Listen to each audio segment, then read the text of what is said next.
Ես վստահ պնդում եմ, որ Նիկոլ Փաշինյանին հանգիստ չեն տալիս հանրապետության 3 նախագահների կերպարները, այն որ Նիկոլ Փաշինյանը հոգեկան խնդիրներ ունի, դա փաստ է, բայց ես ավելի քան վստահ եմ, որ ազգային ժողովում այդ հոգեկան խնդիրներին ավելացավ նաև, այսպես ասենք, կրկեսի տարը, նա չկարողացավ մեկ դետալ, մեկ տող, մեկ միլիմետր բերել փաստ, որ Ադրբեջանը որևէ բան զիջել է, ինչ բանավիճ ես Արցախ հանձնածի հետ։ Եթե ուզում ես ապացուցել, որ դու ճիշտ ես, հրապարակի մինչև 2020 թվականը եղած բանակցային բոլոր փաթեթները։ Բերել ես պատերազմ, սպանել ես 5000 երեխա, հանձնել ես Արցախ եւ հիմա էլ հանձնում ես Հայաստան։ Իր ճակատին դաջվածա հայրենիք հանձնող կապիտուլյան 30 տարի հայր եւ որդի Ալիևները եղել են կզած նախկին նախագահների արչեւ ցեղասպանության փաստի ուրացման ճանապարհով են գնում, ուրանալով նաև Ղարաբաղյան հարցը, որովհետև այդ բոլորը միասին հայկական հարցն են ի վերջո, բաղադրիչներն են։ Այն քաղաքական ուժերը, ովքեր ծրագրում են Նիկոլ Փաշինյանի հետ գնալ 2026 թվականի ընտրության, այդ քաղաքական ուժերը կամ, ես չգիտեմ, անմեղսունակ են, կամ ուղղակիորեն նիկոլական օրակարգ են սպասարկում։ Նա տերոր է սկսել Գյումրիում։ Հիմա ուզում եմ դիմել ընդդիմադիր թեկնածուներին, մի կողմ դրեք ձեր տարաձայնությունները, ով նախկինում ինչ ասել կամ ինչ արել։ Եթե ձեզ համար կարևորը իսկապես հայրենիքն է, Հայաստանը կործանումից փրկելու շարժումը սկսվելու է Գյումրիից։ Ողջույն սիրելի հայրենակիցներ, մենք հաղորդաշարն է Հայք News լրատվականի եթերում, հյուրս այսօր հասարակական քաղաքական գործիչ Նաիրա Զորաբյանն է։ Շնորհակալ եմ Տիկին Զորաբյան հրավերս ընդունելու համար։ Տիկին Զորաբյան, օրերս խորհրդարանում ականատես եղանք հերթական ջղաձգումներին, վարչապետի պաշտոնը զբաղեցնող անձը խոսում էր երրորդ նախագահների մասին եւ խոսում էր շատ վիրավորական, անհասկանալի, այսպես ասեմ, լեքսիկոնով մեղմ ասած անհասկանալի, ցավալի է, որ երկրի ղեկավարը կարող է նման, բառամթերքով խոսել եւ ես ինքս չեմ ուզում կրկնել, պարզապես հիմա կխնդրեմ մեր օպերատորին այդ հատվածը միասին դիտենք, խնդրեմ։ Բոլորն ասում են, մենք իր հետ բանավիճելու բան չունենք։ Հետո իրանց երեխեքին, թորներին, ծորներին, խնամիներին, բանին, հարսներին, բաջանաղներին խրգում են ասուլիսներ տալու, գնացեք, արա, եթե բան չկա բանավիճելու, վերենք եք տեղները, ձեններդ կտրեք։ Եթե բանավիճում եք, եկեք խոսանք։ Ես ասում եմ, ես ձեզ հետ չեմ բանավիճի, ես ձեզ հետ պատերով կտամ եւ այդտեղի ձեր քաղաքական դիակի մնացորդները դուրս կհանեն, իրեքիդ էլ վերաբերվում է, հերիքան ներվերներիս հետ խաղակ։ Ես ձեզ ոտի տակ կտամ, ոչ թե ձեզ հետ կբանավիճեմ։ Եվ այդ երևույթը, այդ պատկերը տեսնելուց հետո ես անկեղծ ասած զրուցեցի մի հոգեբանի հետ, հոգեբանը ինձ ասաց, որ մենք հերթական անգամ ականատես ենք մի փաստի, որ գործ ունենք ուղակի հոգեկան հիվանդության հետ, բայց եկեք հիմա իրավիճակը, երևույթը քննարկենք քաղաքական հարթության մեջ, ինչ էր նշանակում այդ պահվածքը, որովհետև մենք գուցե նաև դիտարկենք, թե որ պահին, որ խոսքից հետո նա ջղաձգումներ ունեցավ, հիշեցնեմ, իր իսկ պատգամավորը, ԿՊ-ական, Գաբրիելյան Սիսակ անուն ազգանունով հարց ուղեց խաղաղության պայմանագրի կետերի հետ կապված եւ Նիկոլ Փաշինյանը դուրս եկավ հունից, հասավ նրան, որ բանավիճի պիտի հրավերեր երրորդ նախագահներին, որոնք չեն գալիս։ Բայց եկեք հասկանանք ինչու նա այդպիսի կեցվածք ընդունեց։ Հայտնի իմաստնություն կա, նա ով քեզ ափերից հանում է, նա քեզ կառավարում է։ Ես վստահ պնդում եմ, որ Նիկոլ Փաշինյանին հանգիստ չեն տալիս հանրապետության 3 նախագահների կերպարները, նախագահներ, ովքեր 30 տարի պահել են Արցախ, պահել են անկախ ամուր Արցախ, ովքեր բանակցային փաթեթը հասցրել էին այնտեղ եւ հատկապես վերջի 10 տարում բանակցային փաթեթը հասել էր այն հանգրվանին, որ մնում էր համաձայնեցնել ընդամենը մադրիդյան սկզբունքներով հանրաքվեի ժամկետները եւ նույն Նիկոլ Փաշինյանն էր, որ կապանում վարչապետ ընտրվելուց հետո հայտարարեց, որ Պուտինը ինձ ասել է, որ Ալիևը փակ դռների հետևում մասնավոր զրույցներում իրեն մշտապես ասել է, որ Ալիևը այլևս հաշտվել է այն մտքի հետ, որ Արցախը երբեք չի լինելու Ադրբեջանի կազմում։ Նիկոլ Փաշինյանի բեմադրությունը, այն որ Նիկոլ Փաշինյանը հոգեկան խնդիրներ ունի, դա փաստ է, բայց ես ավելի քան վստահ եմ, որ ազգային ժողովում այդ հոգեկան խնդիրներին ավելացավ նաև, այսպես ասենք, կրկեսի տարը, բեմադրության տարը, եւ ես կարծում եմ Նիկոլ Փաշինյանին ափից հանեց այն հարցը, երբ որ նրան հարցրեցին, իսկ ինչ է զիջել Ադրբեջանը, որտեղ Նիկոլ Փաշինյանը մինչ այդ պատմում էր, որ համաձայնեցված 17 կետերը դրանք փողզիջում են, երբ որ 7 անգամ նրան հարցրեցին ինչ է զիջել Ադրբեջանը, իսկ նա չկարողացավ մեկ դետալ, մեկ տող, 1 միլիմետր բերել փաստ, որ Ադրբեջանը որևէ բան զիջել է, որտեղ ցանկացած համաձայնագիր, դա փողզիջման արդյունք է եւ ըստ էության հաստատեց, որ այդ համաձայնագիրը, որը բացառապես եւ միայն հայկական կողմի զիջումների արդյունքում է, ինչը արձանագրվեց նաև միջազգային հանրության կողմից ողջունվելով Նիկոլ Փաշինյանի կատարած համարձակ եւ խիզախ զիջումները, դա Նիկոլ Փաշինյանի Գերմանիայի արտաքին գործերի նախարարը, ՆԱՏՕ-ի նախկին գլխավոր քարտուղար Ռասմուսենը, որ հայկական կողմի խիզախ եւ համարձակ զիջումների պատճառով եւ գնալով խիզախ եւ համարձակ զիջումների Հայաստանի ինքնիշխանության հաշվին Նիկոլ Փաշինյանը այսօր չի կարողանում Ալիևից պոկել ստորագրություն եւ 2 օր առաջ Ալիևի հատուկ ներկայացուցիչ Էլչին Ամիրբեկովը ըստ էության սպառնաց, ասելով, որ ստորագրելու համար պայմանագիրը խաղաղության Հայաստանը շատ քիչ ժամանակ ունի եւ պետք է արագացնի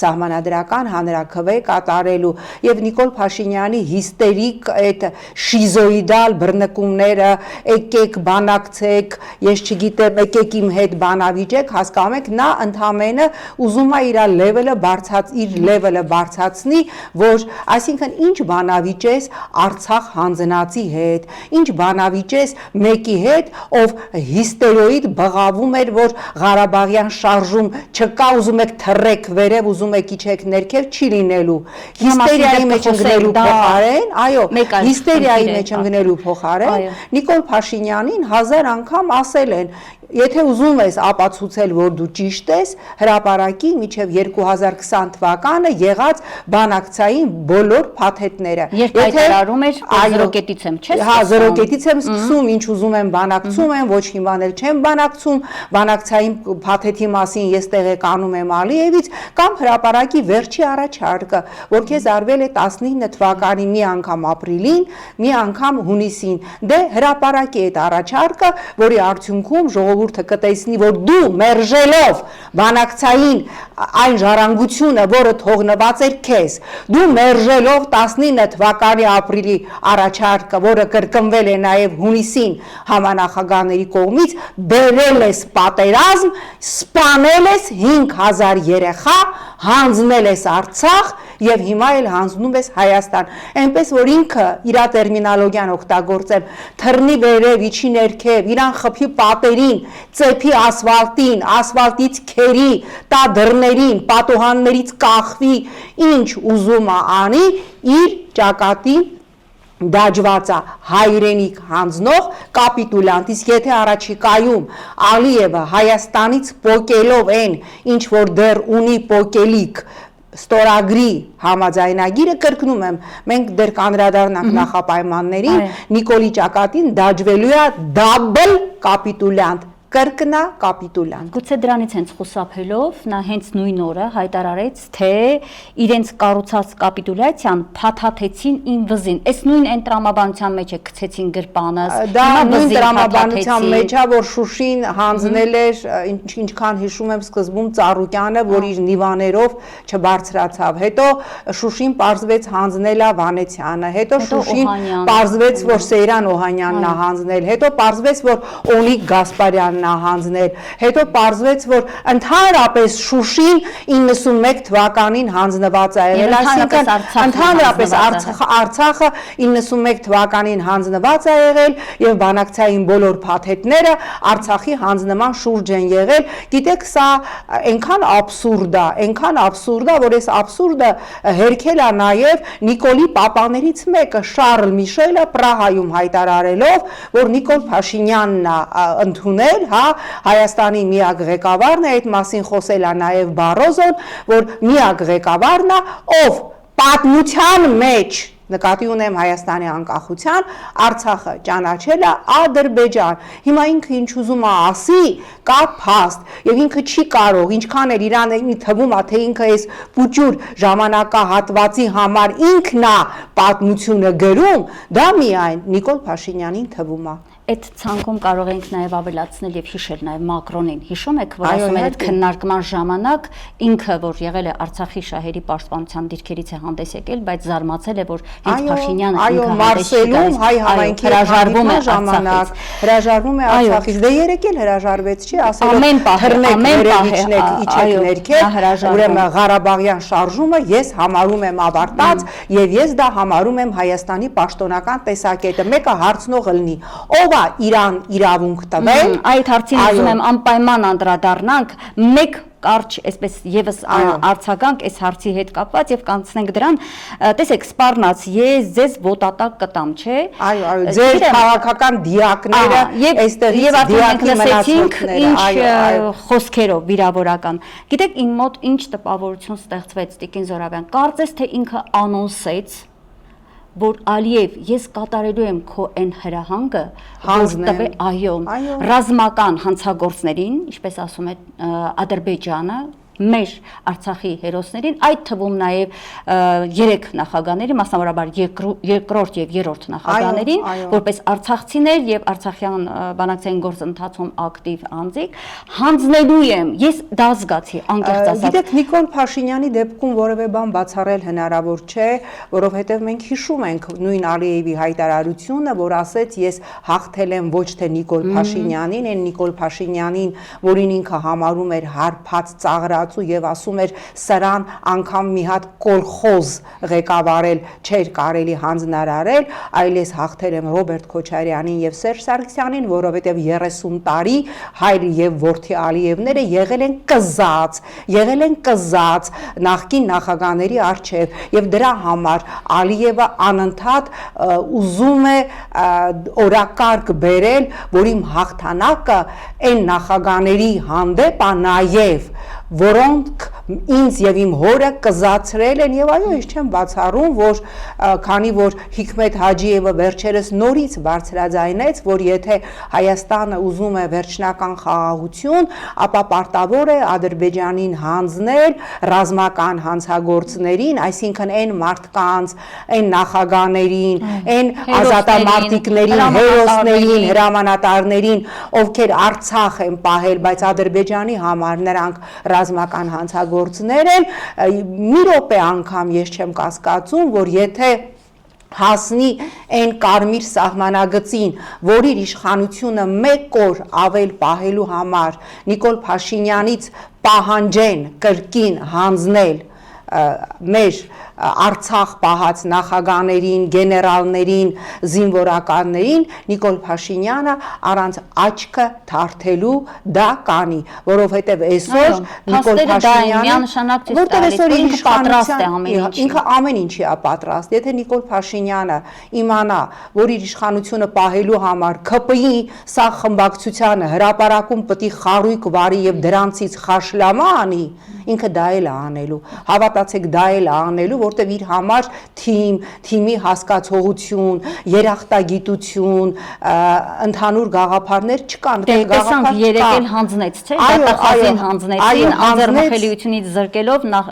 իր նախկին շատ մտերիմ ԿՊ-ականին, այն ԿՊ-ականին, ով Նիկոլին համեմատում էր Քրիստոսի հետ, ասում էր ես Աստծուն սկսեցի հավատալ, երբ որ ճանաչեցի Նիկոլ Փաշինյանին, այնպես որ Նիկոլ Փաշինյանը այսօր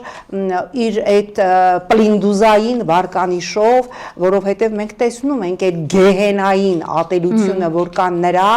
հատկապես նրա կնոջ եւ նրա քաղաքական թիմի առաջի դեմքերի հանդեպ, ինքը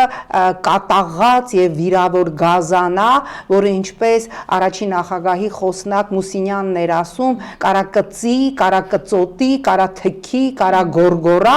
բայց այդպես էլ դուխը չի հերիքի հրապարակելու բանակցային այն փաթեթները, որը ինքը մերժել է, դառնալով պատերազմի, դառնալով հանձնված Արցախի, դառնալով 5000 եւ ավել երեխաների արյան միակ մեղավորը եւ միակ պատասխանատուն։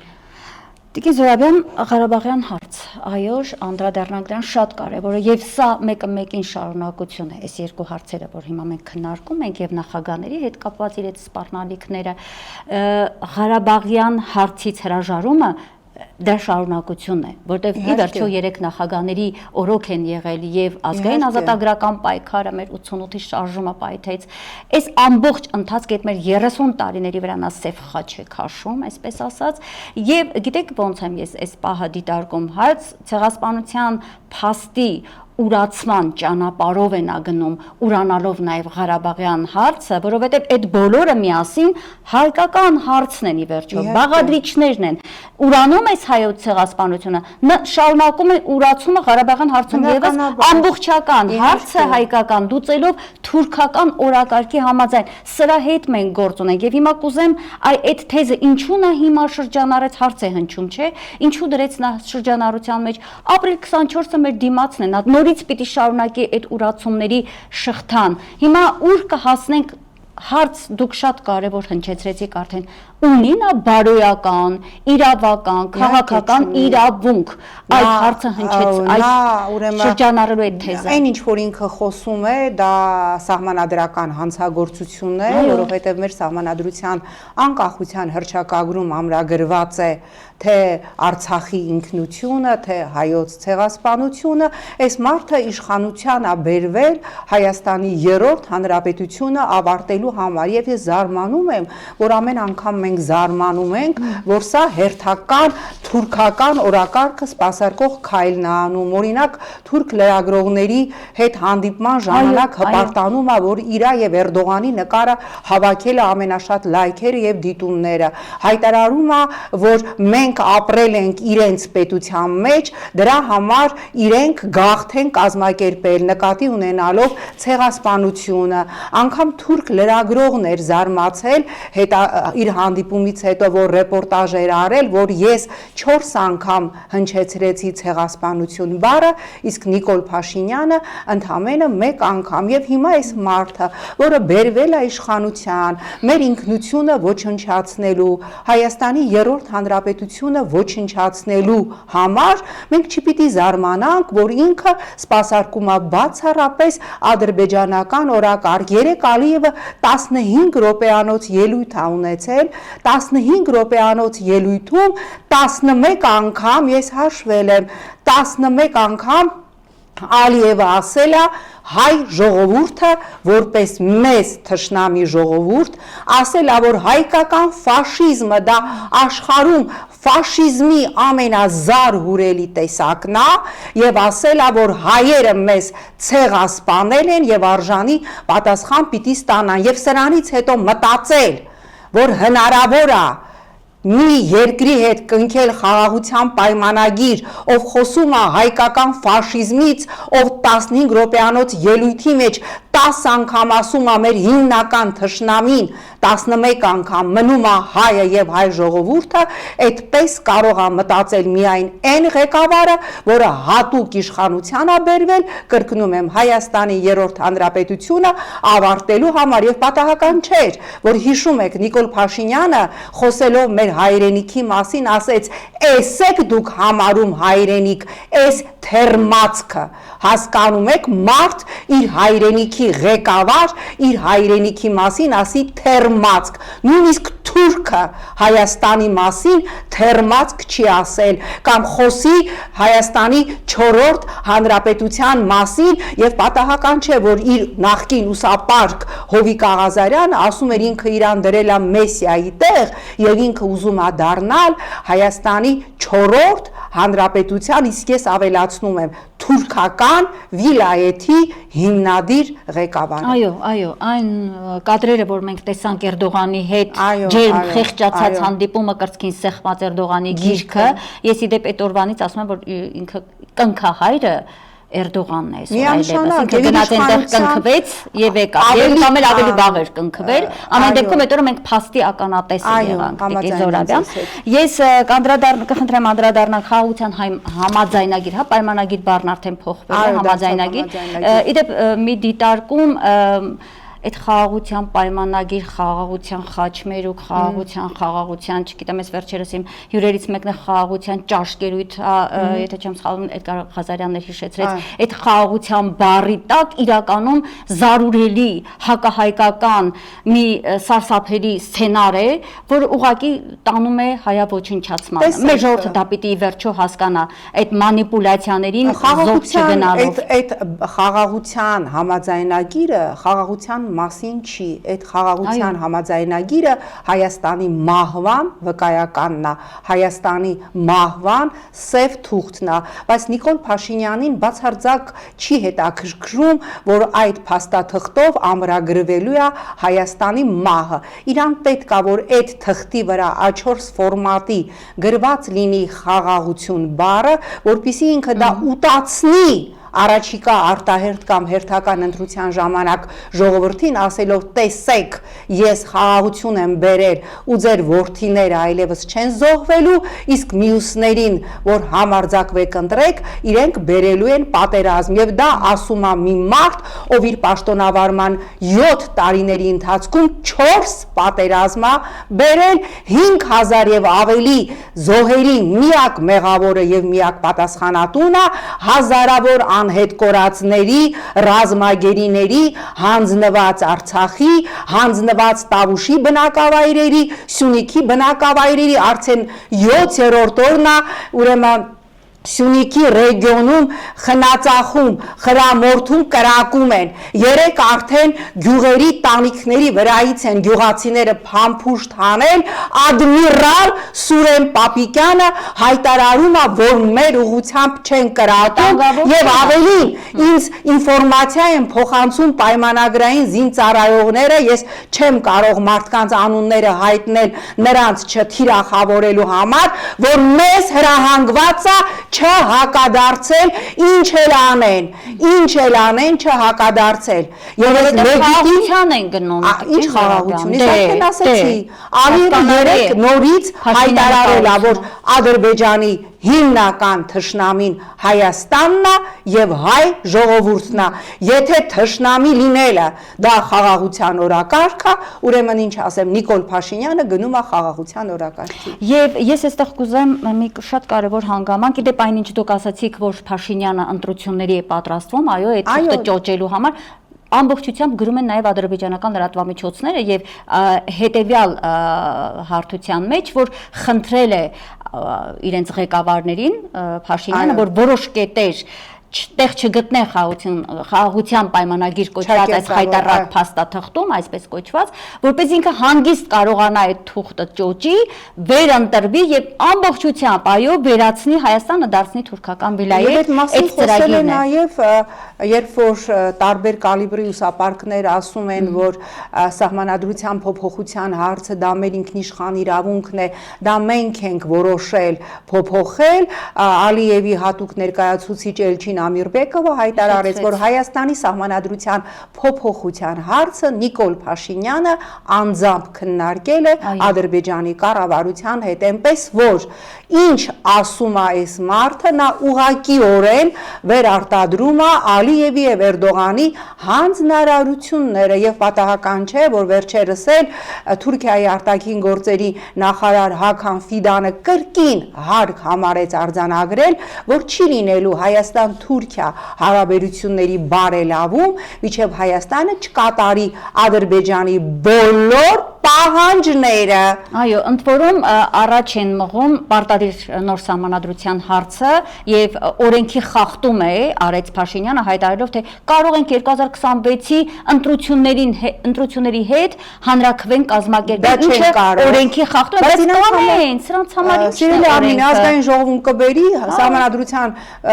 սահմանադրական հանրաքվեի մասին օրենքում մի հատ փոփոխություն կանեն եւ կդնի հանրաքվեի, բայց ես ավելի քան վստահ եմ, որ այն քաղաքական ուժերը, ովքեր ծրագրում են Նիկոլ Փաշինյանի հետ գնալ 2026 թվականի ընտրության, այդ քաղաքական ուժերը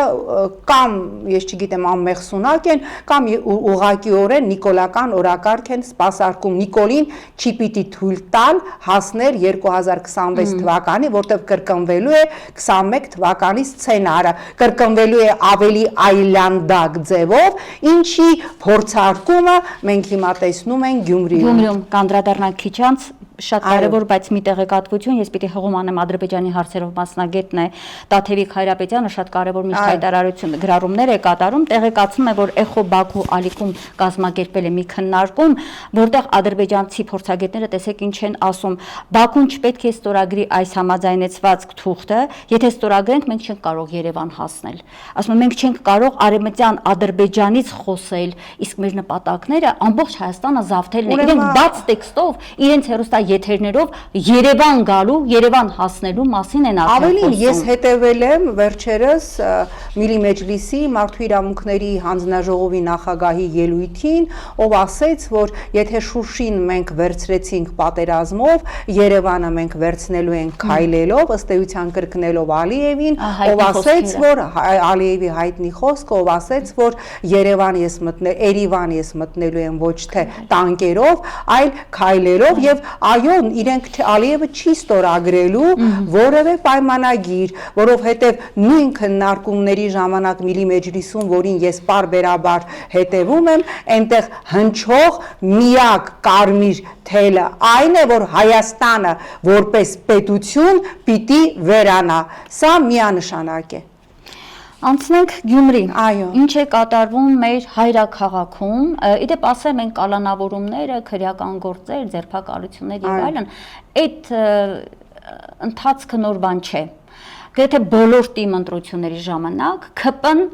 օրենք խախտելով ամեն ինչ անում է իր տեխնացուին ձայների մեծամասնությունը հասցնելու համար, այսինքն օրենք խախտելով եւ այսօր ուղղակի ամեն ինչ խախտելով եւ այսօր այն ինչ կատարվում է Գյումրիում մի քիչ ավելի իհարկե ահավոր պատկեր է, իդեպ վերջերս տեղեկացա, որ Սարիկ Մինասյանի մորեղբոր տղան ԱԱԾ մարզային վարչության պետն է եւ անհրաժեշտ բոլոր փաստաթղթերը բոլոր անձանց տեխնացուների հետ կապված տրամադրում է ջրի երես հանելով, դե այդ մարդիկ կարող են մեկը բիզնեսի մեջ է, մեկը էս է, բայց բոլորին սարքում են թուրքի շպիոն, իրականում իրենք լինելով դրածոներ, հա, օտարի դրածոներ, թուրքական գուցեև։ Հիմա ես կուզեմ այսպես ընդհանուր համապատկերը տվեք Տիկին Զորաբյան քաղաքական տեսանկյունից, ինչ է կատարվում մեր Գյումրիում։ Այն ինչ կատարվում է հիմա Գյումրիում, երբևէ Հայաստանի անկախության պատմության ընթացքում որևէ թիմ ընտրության ժամանակ նման խայտառակ բեսպրեդել չի եղել։ Ընդդիմադիր Նիկոլ Փաշինյանը, ով իրան ճղրտում էր տարբեր ամբիոններից, խոսելով, որ վարչական ռեսուրս են կիրառում, նա տերոր է սկսել Գյումրիում։ Բառացի տերոր, այսօր հրապարակվեց Գելափի հարցումները եւ ըստ այդ հարցումների Նիկոլի Սարիկը, ՔՊ-ի Սարիկը առավելագույնը ունի 21%։ Ես ուզում եմ հավատալ, որտեղ մյուս առաջատար տեխնացուները գալիս են ընդդիմադիր տեխնացուներ, որոնց ձայները միացնելու դեպքում հնարավորություն կա Գյումրիում փոխել ՔՊ-ական հանձնող կապիտուլյանտ իշխանությանը եւ Գյումրիից սկսել Հայաստանի փրկությունը։ Ես ավելի քան վստահ եմ, որ Նիկոլ Փաշինյանը Կիրակի օրը անելու է ամեն ինչ, հնարավոր ամեն ինչ, կալանավորելու է այն տեխնացուներին, կլինի Մարտունը, կլինի Վարդան Ղուկասյանը, ովքեր ռեալ հաղթելու շանսեր ունեն, ռեալ ձայներ ունեն, ինքը ամեն ինչ անելու է, որովհետև իր վերջի ճղճղան ելույթը Գյումրիում, որ առնետները ջրի երես են դուրս եկել, ես առնետներին նորից մտցնելու եմ իրենց խցերը, այս ամենը խոսում է այն մասին, որ այս մարդը զարհուրում է, որտեղ շատ լավ գիտի, որ առանց բռնատիրության, առանց տոտալ վարչական ռեսուրսի, առանց ահաբեկումների, առանց քրեական գործեր հարուցելու ինքը կամ իր դերածոները, կամ իր տեխնացուները վերարտադրվելու որևէ հնարավորություն չունեն եւ ես հիմա ուզում եմ դիմել ընդդիմադիր տեխնացուներին մի կողմ դրեք ձեր տարաձայնությունները ով նախկինում ինչ է ասել կամ ինչ է արել եթե ձեզ համար կարևորը իսկապես հայրենիքն է իսկ Գյումրիի ընտրությունը դա շատ կարևոր է Միգուցե նաև այստեղ շատ կարևոր սիմվոլիկա կա, հա, խորհրդանշական է, որովհետև 18 թվականին Հայաստանը ոչնչացնելու եւ Արցախը հանձնելու քայլերթը Չալոյի հետ Նիկոլը սկսեց Գյումրիից եւ Գյումրիից պիտի սկսի նրա վերջի սկիզբը։ Մի կողմ դրեք ձեր տարաձայնությունները, որովհետև տեխնացուները ընդդիմադիր ունեն հավաքական այնքան ձայն ունենալու Գյումրու ավականիում մեծամասնություն եւ իրենց մեջից ընտրելու քաղաքապետին ցույց տվեք Նիկոլին, որ ինքը չի կարող մարդկանց վախեցնելով, ահաբեկելով։ Գիտեք, ես մշտապես ասում եմ, ճղճղում է վախկոտը եւ նորից ուզում եմ կրկնել, նա ով քեզ ափերից հունից հանում է, նա էլ իրականում քեզ կառավարում է եւ տեսնելով Նիկոլ Փաշինյանի հատկապես վերջի շրջանի հիստերոիդ շիզոիդալ վիճակը, մենք կարող ենք ասել, որ նա հրաշալի գիտի, որ այլևս պարտված է բոլոր առումներով, այդ թվում են մի ֆիշկան, որ ինքը ուներ, հա, որ ժողովրդի մեջ ձայն ուներ, դա եւս չկա, որովհետեւ այն ատելությունը, որ կա նրա հանդեպ, ես երբեմն այդ ատելության դրսևորումից, որ տեսնում եմ հանրության մեջ, ես ինքս դրանից զարհուրում եմ, որովհետև ես այդ ատելության մեջ տեսնում եմ նաև ինչ որտեղ հաշվեհարդարի այսպես ցանկություն, որը պիտի կանխել, որը պիտի թույլ չտալ, որովհետև մեր երկրում այլևս դագաղների իշխանազավթում չի պիտի լինի։ Շատ կարևոր բան ասացիք, ես ուզում եմ հիշեցնել եւ նաեւ մեր հեռուստադիտողներին էլ տեղեկացնեմ, երբ մեր լրատվամիջոցով գնում ենք հարցումների, դուք չեք պատկերացնի, թե ժողովրդի խոսքը ինչ սարսափելի բաներ են մարդիկ ասում, մարդիկ ոչ միայն անիծում են, մարդիկ կոնկրետ գործողության անուններ են տալիս, որ երբեմն մենք նույնիսկ չենք ուզում եթեր հեռացակել։ Ես հավատացեք ինձ, Արմին, դուք շատ կարևոր խնդիր բարձրացրեցիք։ Ես ին TikTok-յան հարթակում մեկնաբանությունները երբեմն այնպիսին են, թե ինչ կանեին իր երեխային, ինչպես կմասնատեին իրենց մերձավորներին, որ ես այդ մեկնաբանությունները անմիջապես փակում եմ եւ այո, երբ որ ես ասում եմ, որ ես զարհուրում եմ հաշվեհարդարի այն տենչից, որ կա ժողովրդի մեջ Նիկոլի, նրա կնոջ, նրա քաղաքական թիմի առաջի դեմքերի հանդեպ, ես հասկանում եմ, որ կարող է գալ մի պահ, որին եւ ձեր նման մարդիկ, ովքեր ովքեր չեն ուզում, որ մեր երկրում դագաղների շուրջ պար լինի, ովքեր չեն ուզում, որ մեր երկրում այլևս տանեն ողջ մարդու տան դռան դիմաց, պսակ դնեն, ովքեր չեն ուզում, որ անեն այն, ինչ որ արվեց 18 թվականին, երբ բաժանում էին հանրապետական կանանց հեռախոսահամարները, ասում էին գնացեք, վնասեք նրանց եւ նրանց երեխաներին, ես վախենում եմ, որ իմ եւ ձեր նման մարդիկ չկարողանանք կանգնել այդ հաշվեհարդարի այսպես հագուրտ տվող այդ հասարակության եւ սրանց այս կապիտուլյանտ վիժվածքների միջև, որպիսի դրանց բռնենք եւ բերենք նստացնենք հայկական Նյուրնբերգում, նրանց պիտի պահեն, նրանք պիտի ողջ մնան, որտեղ գալու է մի պահ, ինձ այսպես այնքան հուզեց զոհերից զոհվածներից մեկի մոր խոսքը, որ այնպես եմ ուզում, որ մահ տենչաս եւ մահվան չհասնես, դա ամենազարհուրելին էր, այո, մենք թույլ չպիտի տանք, որ նրանք մահ տենչան ու մահվան հասցեն, նրանք պիտի նստեն, նրանք պիտի խոսեն եւ մենք պիտի իմանանք, թե ինչպես, որտեղ, երբ կազմվեց աշխարհաքաղաքական որ տերությունները գծեցին եւ սկսեցին Հայաստանը ավիրելու ու Արցախը հանձնելու այս հայադավ ծրագիրը, այս թուրքական ծրագիրը։ Շատ կարևոր շեշտադրումներ էր, այո, իդեպ դուք դագաղներ բան այդ հիշողությունն ապրեցիք, շատ սարսափելի էր, բայց այնինչ կլինի այս դեպքում, ես կարծում եմ առավել սարսափելի բան է լինելու, որտեղ Հայաստանի որևէ նախագահի նկատմամբ հայ ժողովուրդը անչափ ատելություն չի ունեցել, այսքան անեծքներ, որ մահը տենչան, այսինքն ես նույնիսկ զարուրում եմ, երբեմն պատկերացնում կարող է մեր երկրի ներսում քաղաքական լարվածությունն այնքան լինի, ատելությունն առ Փաշինյան եւ նրա թիմակիցները, որ արյուն թափվի, ոչ թե պարզապես դագաղներ պատտվեն, արյուն թափվի,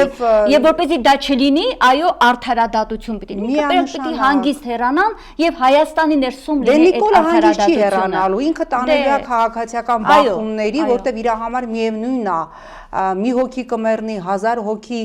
կես միլիոն մարդ կմեռնի, մարդու կյանքը իր համար արժեք չէ, իր համար կա մեկ արժեք, իր իշխանությունը պահելը, բայց մենք թույլ չենք տալու։ Ես հասկանում եմ իր վերջի փրկողակը արյուն թափելն է, իր վերջի փրկողակը հային հայի դեմ հանելն է, բայց մենք թույլ չենք տալու քեզ Նիկոլ, դու հային հայի դեմ չես հանելու, դու հայի արյուն չես թափելու, որպեսզի կարողանաս այդ կերպ քո իշխանությունը պահես, դու իշխանություն այլևս չունես։ Հիմա գանք նորից Գյումրիին, շատ կարևոր է, որպեսզի այսօր այնտեղ հաղթի հականիկոլական թիմը, այսպես ասեմ, ես չեմ ուզում ասեմ ընդդիմություն, Տիկին Զոհրաբյան, դուք հայտնի մեր քաղաքական գործիչներից եք, շատ լավ գիտեք իշխանություն, ընդդիմություն, դասական մոդելը այսօր վաղուց արդեն Հայաստանում չի աշխատում։ Անտի-Նիկոլ ճակատը։ Այո, անտի-Նիկոլ կամ հական-Նիկոլ, որովհետև եւ այստեղ պետք է լինի այդ համախմբումը, դուք արդեն ասացիք իմ հարցը կանխելով, որովհետև ես վախ ունեմ։ Այն ինչ որ մենք տեսանք օրինակ Երևանի ընտրությունների պարագայում, ես վախենում եմ, որ հանկարծ նույնը կրկնվի եւ այնտեղ այդ ՔՊ-ական խաղերի արդյունքում այնտեղ բրթբրթելով Սարիկին տանեն առաջ, ոնց արեցին, ասենք Տիգրան Ավինյանի պարագայում, հա, ու մեկ էլ հանկարծ հայտնվեն այսպես կոչված ընդդիմադիրներ։ Ես սարսափում եմ անգամ այդ մտքից։ Այն ընդդիմադիրը, ես հիմա ասում եմ, այն Հականիկոլ Ճամբարի գործիչը, ով ընտրությունների արդյունքում իր ձայնը կվաճառի ՔՊ-ին, ՔՊ-ի հետ կգնա կոալիցիա, իմացեք, դուք երիցս լինելու եք ամենամեծ անեծքի տակ, երիցս լինելու եք անիծյալ, իմացեք, նշանակելու է դուք գնացել եք արյան եռաբլուրը տրորելով եւ ձեր իսկ որտեվ բոլորը հիմա տղամարդու խոսք են տալիս, ես խոսում եմ Անտի-Նիկոլ Ճամբարի, ես չեմ խոսում այդ Եվրոքվեի եւ այլն, հա չէ, դրանք չեն էլ անցնելու, դրանք ձայն են տալու։ Ես լսում եմ երեք այդ Սարիկին պատկերացնում է գյումրեցիներ, Սարիկը ասում է, որ ըստ էության գյումրեցիները փող էին տալիս, այնքան վատ բան էր Արցախում ծառայելը, որ գյումրեցիները փող էին տալիս, որ իրենց որդիները Արցախում չծառայեին, երբ որ այսօր Բաքվի բերդում են Շիրակի մոբի տղաները, երբ որ ամենամեծ զոհերը տվել են նաև գյումրեցիները, այո, եւ Արցախյան առաջին եւ երկրորդ պատերազմում պատկերացնում եք եւ երեք քեզ լավ տրենիրովկա չէին արել, Սարի քո այդ դրեսիրովշիկները լավ տրենիրովկա չէին արել, այդ թալանը չի աշխատում, որովհետև ամենամեծ թալանչիները, ինչպես հրապարակում են նաև տարբեր լրատվամիջոցներ, քո նոր թիմի ներկայացուցիչներ են եւ այնքան կներեք էլի Աբսուրդա, կարծեմ ապրելու երկիր կուսակցության ներկայացուցիչը 3 անգամ հարց է տալիս Սարիկ Մինասյանին, ասում է, եթե Գյումրիում ԿՊ-ն չանցնի կամ չընտրվեք, դուք կշարունակեք մնալ քաղաքացիական պայմանագիր կուսակցությունում, մարդը ըստ էության հարցին չի պատասխանում, ըստ էության գյումրեցիներ հաստատելով, որ ինքը ԿՊ-ում է ընդամենը վարչական ռեսուրսի համար։ Գյումրիում հիմա իշխանության լիներ Ալիևի Յենի Ադրբեջանը, Սարիկ Մինասյանը կանդամակցեր Յենի Ադրբեջանին, Գյումրիում քաղաքապետ ընտրվելու համար, այնպես որ ընտրությունը ձերն է եւ ընդդիմադիր տեխնացուներ իմացեք, որդ տարավ հետո իր ձայները մատաղ արեց ԿՊ-ին, իմացեք, որ դուք պղծել եք Եռաբլուրը։ Ես հավատում եմ, որ այդպիսի եւ ուզում եմ հավատալ, որ այդպիսի բան չի լինի եւ ուզում եմ հավատալ գյումրեցիների արժանապատվությանը, այն գյումրեցիների, որոնց վերաբերյալ Սարիկը ասում է, փող էին տալիս, որ փախնեն, չգնան Արցախում ծառայել եւ որ ասում է մենք պարտվեցինք, որովհետեւ չկռվեցինք։ Տեսեք, թե ինչքան զոհ ա տվել նաեւ 44 օրյա պատերազմում հերոսական Գյումրին։ Եվ այստեղ կարծում եմ շատ պետք է Տիկին Զորաբյան ընտրություններից առաջ նաև մեր գյումրեցիներին իրազեկել հետևյալի մասին. ստվերային տարբերակով Նիկոլ Փաշինյանին աջակցում են մի քանի ուժեր, որոնց գլխին են Հանրապետություն կոչված Արամ Զավելի Սարգսյան եւ Արման Բաբաջանյան, եւ ես տեղեկացա, որ իրենց ակտիվորեն սատարում է Գյումրիում արկա այդ աղանդավորական կառույցներն են, հստակ կանգնած են իրենց թիկունքին։ Բոլոր սեկտանտները եւ ԼԳԲ համայնքը, դրանք բոլորը մշտապես տրամադրությունների շիկացումով բոլորը մշտապես սատարել են բոլոր աղանդները, բոլոր ինցեստի կողմնակիցները, բոլոր սեռական փոքրամասնությունները, կրկնում եմ, ես որևէ այսպես խնդիր չունեմ որևէ անձի սեռական կողմնորոշման հետ, ընդհանրապես փաստ ենք արձանագրում, որ բոլոր աղանդավորական կազմակերպությունները, սեռական փոքրամասնությունները, տրանսգենդերները, գեյերը, լեսբիանկաները, բոլորը մշտապես սատարել են այս իշխանությանը, բայց ես էլի եմ կրկնում, դա չպիտի վախեցնի գյումրեցիներին եւ Գյումրին վաղը չեմ իսօրը Կիրակի օրը պիտի ցույց տա, որ սկսելու է Հայաստանը կործանումից փրկելու շարժումը սկսվելու է Գյումրիից, ինչպես 7 տարի առաջ Հայաստանը եւ Արցախը կործանելու շարժումը ցավոք սրտի Նիկոլը պատահականության սկզբունքով կամ չգիտեմ ինչ հաշվարկով սկսեց Գյումրիից։ Հուսանք մեր գյումրեցիները թասիբով ժողովուրդ են եւ միանշանակ իրենք արդեն գիտեն ով է եկել իշխանության, ովքեր են այս մարդիկ եւ վստահ եմ, որ Կիրակի օրը հեղափոխություն է լինելու, հեղափոխություն, իրական հեղափոխություն եւ արժեքների եւ վերջապես մենք պիտի ամենամեծ քաղաքակրթական եւ ամենամեծ խնդիրը, որ մենք պիտի լուծենք, այս միմյանց հանդեպ այս անհանդուրժողականությունն ու այս ատելությունն է։ Նիկոլը ամենամեծ վնասը նաեւ որ տվեց ժողովրդին, այս հասարակությանը սև ու սպիտակի բաժանելն է, ընտանիքները, ես այս ատելությունը որ տեսնում եմ, սա զարհուրելի է, միջազգային գելափը, ես նորից ուզում եմ հրապարակել հարցումներ էր անցկացրել աշխարհի ամենաչար, ագրեսիվ, ամենադժգոհ, ամենանեգատիվ ժողովուրդները, որոնք են եւ ցավոք սրտի մեր հասարակությունը, մեր ժողովուրդը, այսպես ասենք, առաջի եռյակում էր, դա շատ ցավալի է։ Ես կուզեմ նաև հետևյալ թեմային անդրադառնանք,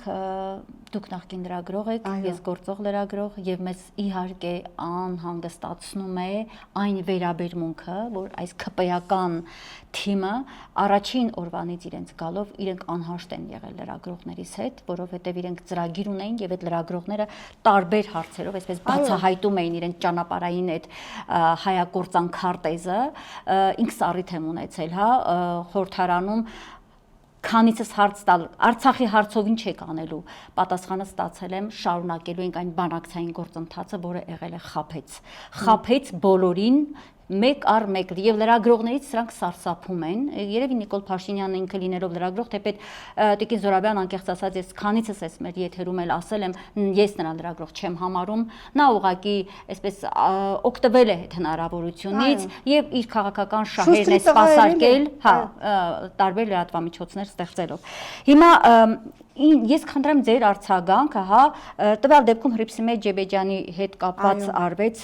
Անդրանիկ Քոչարյանի ցինիզմը այլևս սահմաններ չունի։ Ընդհանրապես, գիտեք, ես ուզում եմ հիշել մեր աշխատած տարիներին խորհրդարանում, երբ որ մենք մոտենում ենք որևէ падգամավորի, եղել է որ նրանք այդպես պատասխանեն, հանրապետական ղեկավարները, հարգանքով, միանշանակ, ես քանի տարի խորհրդարանական լրագրող եմ եղել, գիտեք, ես անհամբեր մի տեսարանի եմ սպասում իշխանափոխությունից հետո ես անհամբեր սպասում եմ Ռուբեն Հայրապետյանի եւ Անդրանիկ Քոչարյանի հանդիպմանը։ Ես ուզում եմ տեսնել այդ տեսարանը, թե ինչպես է ոչնչանալ, ես ֆիզիկական իմաստով չեմ ասում, բարոյապես եւ մարդկայնորեն ոչնչանալու այդ Անդրանիկ Քոչարյանն,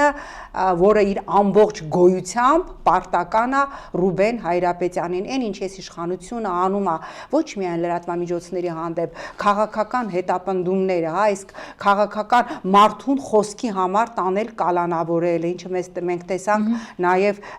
նույն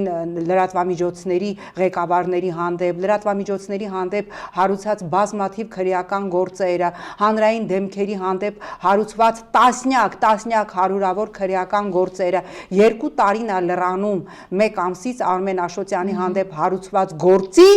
որի համար Արմենին պիտի շնորհակալություն հայտնեին, որտեղ շատ շահավետ ձեռքբերում է եղել այն ժամանակ, երբ որ ինքը ընդամենը եղել է խորհրդի նախագահ, չունենալով որևէ ուղղակի ազդեցություն։ Սա տերոր է, սա պուճուր բռնապետիկի տերոր է, ով շատ լավ գիտի լրատվամիջոցների ազդեցությունը եւ դրա համար էլ իրենք փորձում են ամեն կերպ ճնշել լրատվամիջոցներին։ Հիմա մենք ինչի մասին էլ խոսենք, այս ձեր սեղանի նման կլոր մենք գալու ենք այսպես նույն կետին, քանի Նիկոլ Փաշինյանը կա, այս ավերը շարունակվելու է, այս բռնությունները շարունակվելու են, լրատվամիջոցների բերանները փակելը շարունակվելու է եւ ի վերջո ցինիզմը նաեւ իրենց խոսքի ցինիզմը կամ երեք լրագրողը կներեք, հա մոտենում է Ալեն Սիմոնյանին հարց է տալիս, կներեք, պիտի կրկնեմ, որ մեր ժողովուրդը հասկանա ում հետ գործ ունի ազգային ժողովի նախագահի պաշտոն զբաղեցնող անձը։ Ասում մտնեմ մի հատ զուգարան, հետո դուրս գամ պատասխանեմ։ Եղբայր, մենք ուր ենք, ինչ վիճակի մեջ ենք, մենք լրագրողը մոտենար հանրապետական իշխանության որևէ ներկայացուցիչի կամ ընդդիմադիր այն ժամանակվա որևէ ներկայացուցիչի, դա կլինի ԲՀԿ-ից դաշնակցություն եւ նրանք այդպես վարվեին։ Սա բացառիկ երևույթ է։ Նույնիսկ մարդիկ ներողություն են խնդրում, որ մի քանի րոպե սպասեցնել են տալիս լրագրողին։ Այսօր հալածում են շրթունքներդ մաքրի։ Սա ով է։ Ով են այս մարդիկ, լավ, մինչեւ երբ գուցե պետք է նույնիսկ ես մի քանի գրառումներ ինձ նույնիսկ չաթով այսպես գրել էին թե բոյկոտեք այդ սրիկաներին, բոյկոտեք խորհրդարանում մի մոտեցեք ընդհանրապես։ Չգիտեմ լուծումը որն է լինելու այս դեպքում նաև։ Ես վստահ եմ, որ մեր լրատվամիջոցները դա չեն անի, որովհետև ի վերջո նաև դիտումների ինֆորմացիայի խնդիր կա, բայց Շվեյցարիայում մի պահ շատ կարևոր որոշում կայացրեցին լրատվամիջոցները բոյկոտել այն քաղաքական գործիչներին, ովքեր անհարգալից վերաբերմունք են ցուցաբերում չորրորդ ընդհանրապես չմեկնաբանել եւ այդ ցուցակի մեջ նաեւ իշխող կուսակցության ղեկավարներ էին, ում բառամթերքը կոպիտ էր եւ ովքեր ուղղակիորեն անհարգալից վերաբերմունք էին ցուցաբերում լրատվամիջոցների հանդեպ, բայց սրանք անդաստիրակ կներեք էլի պլինդուզների տակից դուրս եկած մարդիկ են, մի հատ նայեք թե սրանցից ամեն մեկի անցած ուղին մեկը ըստ տեղեկությունների Թուրքիայում մարմնավաճառ ա եղել, ինչպես ասում են տարբեր լրատվամիջոցներ եւ տարբեր աղբյուրներ։ Մեկը, չգիտեմ, նարկաման ա եղել, մեկը էս ա եղել, մեկը ա եղել։ Հիմա այս մարդիկ հավաքվել են իրար գլխի, հա, իրանց արևին կուսակցություն են ստեղծել եւ հիմա այս մարդկանցից մենք բարեվարկություն ենք ուզում, իհարկե այդպես չի կարող լինել, ցավոք։ Ճիշտ եք, դուք ակունքը ցույց տվեցիք։ Իհարկե։ Եւ եզրափակենք մեր այսօրվա հարցազրույցը, ինչպես միշտ ես դառնում եմ իրավիճակից ելք բանաձևումը տալու բանին, բայց մի փոքր հերվից գամ հականիկոլական դաշտից գրագետ է աշխատում էր այդ դաշտը արդյոք։ Եվ մյուս հարցներ միանգամից տամ եւ լսեմ ձեզ։ Արդյոք իսկապես դրված է սրանից ազատվելու խնդիրը։ Երբեմն որտեվ տեսնում ես, որ այնքան էլ չի դրված։ Գիտեք, տեսեք, հա, ես չեմ ուզում խախտել որևէ ընդդիմադիր ուժի անմեղության կանխավարկած եւ ասել, որ իրենք չեն ուզում, որ Նիկոլ Փաշինյանը հեռանա։ Պարզապես մենք պիտի հասկանանք շատ պարզ բանաձև։ Իր իշխանությունը պահելու համար Նիկոլ Փաշինյանը մահապարտ է, որտեղ Նիկոլ Փաշինյանը իր էլեկտորատի մի հատվածի նման իդիոտ չի։ Ինքը շուստրի տղա է, ինքը շատ լավ հասկանում է հատկապես իր կնոջ, իր ընտանիքի հետ ինչ ա լինելու, երբ որ ինքը կորցնի իշխանություն եւ ուրեմն իշխանություն պահելու համար ինքը պատրաստ է ամեն ինչի։ Հիմա մեզ պետք է անդիմություն, որ լինի մահապարտ, որ տնից դուրս գա, իմանա, կարող է ինքը կալանավորվի, ամեն անգամ տնից դուրս գալուց հրաժեշտ տա իր ընտանիքին, իր երեխաներին, իմանալով, որ կարող է իրեն կալանավորեն, կարող է ինքը ողջ չլինի։ Միջ այս պահը մենք այդպիսի ընդդիմադիր առաջնորդություն չենք ունեցել, որովհետև երբեք որևէ իշխանությունը պահելը չի սարքել կյանքի եւ մահվան խնդիր։ Հիմա այս տղան սարքել է օբյեկտիվորեն, որտեղ ինքը գիտի ինքը ինչ է արել։ Ինքը իր կատարած հայրենադավության եւ հանցագործության բոլոր հնարավոր մասշտաբները շատ ավելի լավ, քան մեզանից որևէ մեկը գիտի եւ ուրեմն ընդդիմությունը խորհրդարանական ոչ թե պիտի գնա ազգային ժողովում Նիկոլ Փաշինյանին հարցեր տա,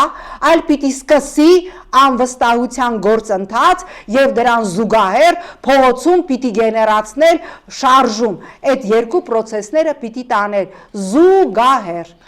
Այդ մասին խոսում ենք արդեն 20 թվականի պատերազմից հետո առ այսօր, խոսում ենք նաև ուժերի համախմբման մասին, բայց ճիշտն ասած այս վերջի շրջանում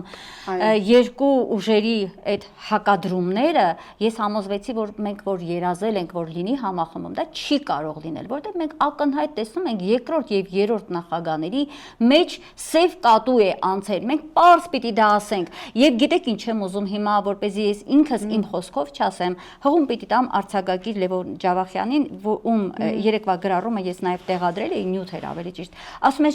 դիմել է 3 նախագահներին, ասում է շուրջ 30 տարի դուք ղեկավարել եք Հայաստան աշխարհը, դրել եք մեր երկրի հիմնաքարերը, Արցախը զերծ եք պահել ադրբեջանական հարձակումներից, տարել եք հաղթանակներ, թշնամուն պարտադրել եք ստորացուցիչ զինադադար, Հայաստանի սահմանները զորացրել եք, ամրացրել եք եւ ստեղծել եք Կովկասում ամենամարտունակ բանակը։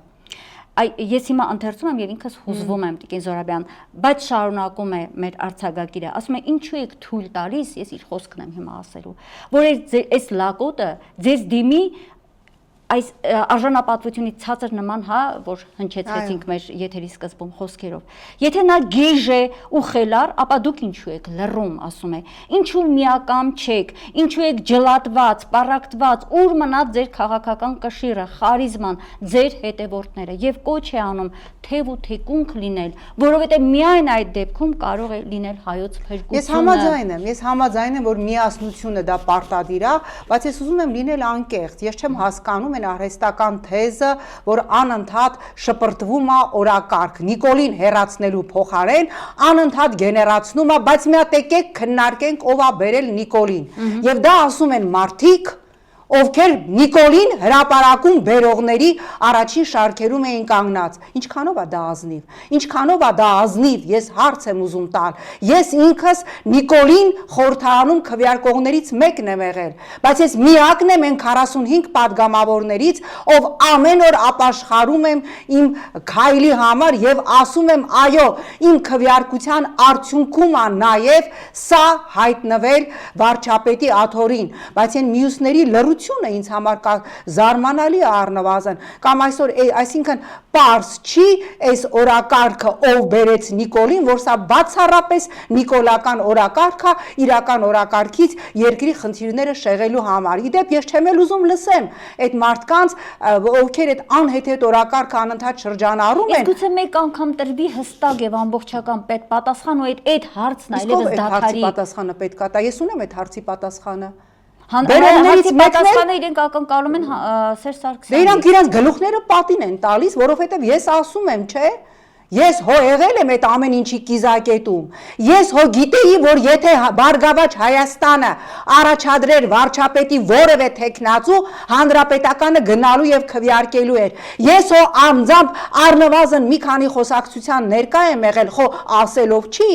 եւ ասում են մարդիկ, ովքեր հրապարակում Նիկոլ էին բերում, հա, եւ ովքեր բոլոր հարցազրույցներում հիմնավորում էին, թե ինչի պետք է Սերժը գնա, Նիկոլը գա։ Ես ասում եմ, միջև վերջի պահը, միջև մայիսի 1-ը հանրապետականը ակնկալելա, որ կլինի Բարգավաճը, կլինի Դաշնակցությունը, կամ նույն Կարեն Կարապետյանը, որը մայիսի, կներեք, ապրիլի 30-ին համաձայնվում է ստանձնել վարչապետի պաշտոնը, հետո հրաժարվում է։ Այսինքն այս սրանից բաց, սրանից պարզ, էլ ինչի մասին է խոսքը։ Ինչու դրվեց այդ նորից բաժանող, հա, այդ թեզը ով բերեց։ Լավ, այս վիճակում ես ասում եմ, դա իհարկե սխալ է, բայց դա մաքուր նիկոլական թեզ է, որպեսզի չքննարկեն են հարցը, թե ինչպես եւ ինչ կերպ հեռացնեն Նիկոլին, վերջ։ Այս իրավիճակում լուծումը խնդրում եմ ձեր գնահատմամբ ոնց պիտի որն է այն բանալին կամ բանաձևումը։ Լուծումը մեկն է, խորհրդարանում պիտի սկսվի եւ այս անգամ ոչ միանշանակ, բայց դրան զուգահեռ փողոցում պիտի լինի հսկայական ճնշում։ Ես վստահեցնում եմ ձեզ, քաղաքացիական պայմանագիր խմբակցությունում կան падգամավորներ, որոնց մենք դեմքով անգամ չենք ճանաչում, նրանք, ինչպես Հովիկ Աղազարյանը ասեց, փրկություն են աղերսում անդիմությունից, նրանք թրաֆիքինգի զոհ են, որտեղ Նիկոլը նրանց պահում է սպառնալիքներով եւ կոմպրոմատներով, նրանց հետ ժողովրդական ճնշմամբ ճիշտ աշխատելու դեպքում ես հավատացնում եմ, որ Նիկոլ Փաշինյանը հեռանալու է, ճիշտ աշխատող է պետք, Տիկին Զորաբյան, ով է դա լինելու։ Ես երեք հարցումների ականատես էի, մեր լրատվամիջոցը դրսում աշխատում էր, եւ մարդկանց գերակշիռ մասը ասում էր հոգնել ենք, չենք հավատում ոչ մեկին։ Դա գիտեք, ես նույնիսկ իրենց ասում եմ, բայց դուք գիտեք, որ դա ողբերգություն է։ Մենք ինքներս գնում ենք մեր ձեռքով սպանդանոց։ Հավատացեք, մեր ժողովուրդը հիմա այնքան իմաստուն է, մեկի մեջ տեսնի վճռականություն, մեկի մեջ տեսնի այդ մահապարտությունը,